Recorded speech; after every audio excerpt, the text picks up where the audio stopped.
are here, it is a very special day because we are trying something that we've never tried before. We've got a full hour of Drew's News. We're newsing across the USA with check-ins from our affiliates coast to coast.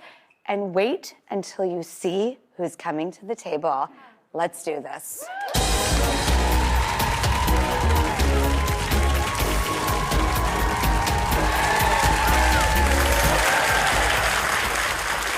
Joining me at the desk, as always, is my trusty co-pilot, Ross Mathews. Hi.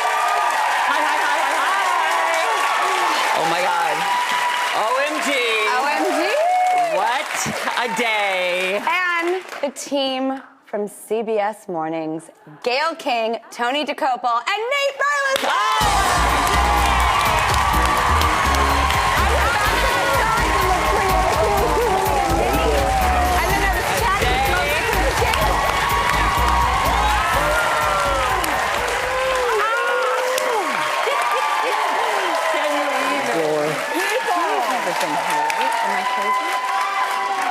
Oh, Drew, you're so lucky you get people. Hi, people. I know. I like it. I'm proud to say that you and Gayle have been here, but Tony, who I got to fill in for while you were on paternity leave. Thank you for welcome. that. I'm so happy to be here. First time. Thank you. Thank you for the warm welcome. I really appreciate it.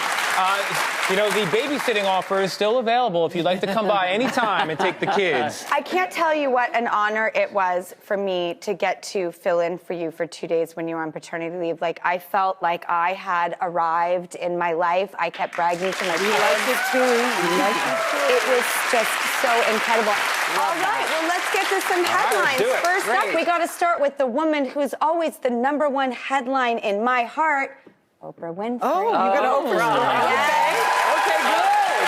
Everyone's talking about the incredible Adele interview. Yes, Gayle, yes. you went to the show. Yes, How was it? It was magical. It was really magical. Listen, you don't realize how much, well, maybe you do, realize how much you miss her. Because she is certainly one of the greats when it comes to her voice. And it was, a very small group of people. Number one, the setting was so pretty. You just felt elevated, really, watching her. I was told that Adele, believe it or not, was very nervous. And so, she came up with a guest list of people that she knows, and she wanted it to feel very familiar when she walked out. That's what I was told. And so, it was a very small group of people. It was very nice. It was very nice. I loved seeing Leonardo DiCaprio there because I didn't see him there. I heard he was there. I did not see him. He had a little mask down. There was a moment. he did? I was on Leo Watch 2021. He loaded it for a second, and you could see it was. But I heard that he was there. I didn't see him. And apparently Adele had a Titanic-themed birthday party because she loves the movie that much, and he came. So they're friends, and that was fun to see. Oh, that's nice. I know. Oh, wow. Well, HuffPost is reporting that Oprahs Singing really stole the show. It's this post that Oprah put up herself, and the clip has gone viral. It's Oprah singing along so hard and maybe not knowing all the words, which is so true Let me see, to all Drew. of us. I don't think that's true. I love that she put this up. I love that. I can't tell Drew, you. I have to call foul on that. What? I have to call foul on that only because she has spent the last 3-4 weeks preparing for this interview, and all she's been doing is listening to Adele songs. All she's been doing. So maybe they caught it at a bad time. Maybe I think they did. But she posted it. I loved it because... Oh, yeah, I'm sure she did. Yeah, I was like... It's one thing to listen. It's another thing to sing. And we all know the chorus, but she every didn't know the words. We all know the chorus. But I love that about Oprah. Even on her show all the time, they would cut to her singing. She never knew the words. And I love that she doesn't let Well, there little were thing times like like lyrics that. That is get in true. the, right? That is true. I will say that is true.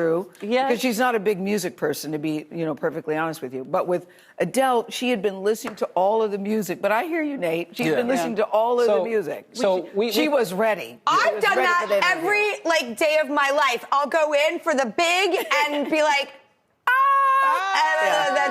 Let me go through it. Yeah, we talk to, we have a lot of musicians on the show. Anthony Mason does fantastic interviews with musicians. I had an interview once with Linda Ronstadt. Oh, I love Linda her, Ronstadt. like one of the great singers of all time, and she gave me some good advice that I think supports Oprah and her endeavor here.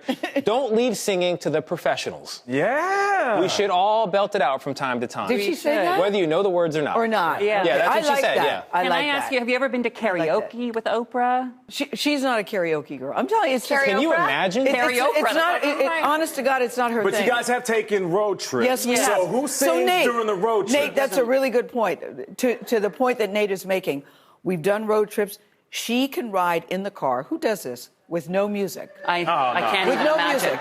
She prefers to ride in the car, as she said to me, to be alone with her thoughts. I go, but you're not alone. I'm sitting here. I'm sitting here.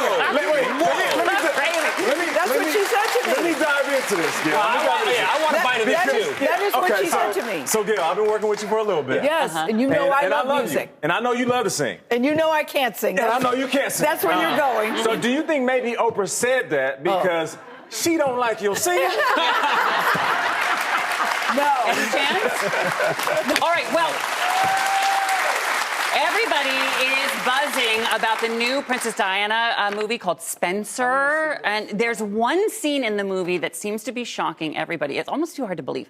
It shows Princess Diana showing up to the royal Christmas festivities, and she's asked to step on a scale. True. Well, Marie Claire reports this is 100% real life. Apparently, it's been a royal Christmas tradition for over 100 years. Guests are weighed in when they arrive at the party and then weighed again before they leave. Because if they say, if you haven't gained a few pounds, you didn't have enough Christmas fun. I'll tell you right now, if I go to your party and you have me get on a scale, you know what you're getting for Christmas? Is a scale in your face. No. I agree with you. I mean, if you're showing up looking to have a good time, you do not want to be reminded of that number on the scale. Well, hello. Yeah, but if you're at somebody's house and you're their guest and they say, I wouldn't refuse to do it. Oh, I would really? think it was, I would think, no. I get on the had a scale weird- and post my weight. You know, when people say, God, I can't believe you post your weight. I said, I have a mirror. I know what it looks like. I'm under no illusion about it. But if you go to somebody's house and that's their house rule, you wouldn't get on the scale, Nate? I would. Yeah. If it means I'm eating well. Listen, when you first started off, the whole crowd was like, oh my goodness. Yes. But then you brought it all full circle by saying you get on the scale because that shows that you enjoyed yourself. A little bit of food, a little bit of drinks. I think that's all right, Ross. And it all comes back to fashion. It helps explain why Princess Diana was such a big fan of the bike short look. Right. Particularly around the holidays. Yeah. Like that wouldn't add any extra weight to the scale. Wouldn't add any weight, but also it's a little comfortable. It gives. It's a stretchy material. I think this is so... Would you get on the scale, Drew? I would get on the You would, scale, okay. and I would say, please let anyone off the hook who doesn't want to do this. Yes. I would say, Queen, you first. Get on there first, Queen. Let me see you on it. And I want you to wear the crown, too, because that's heavy.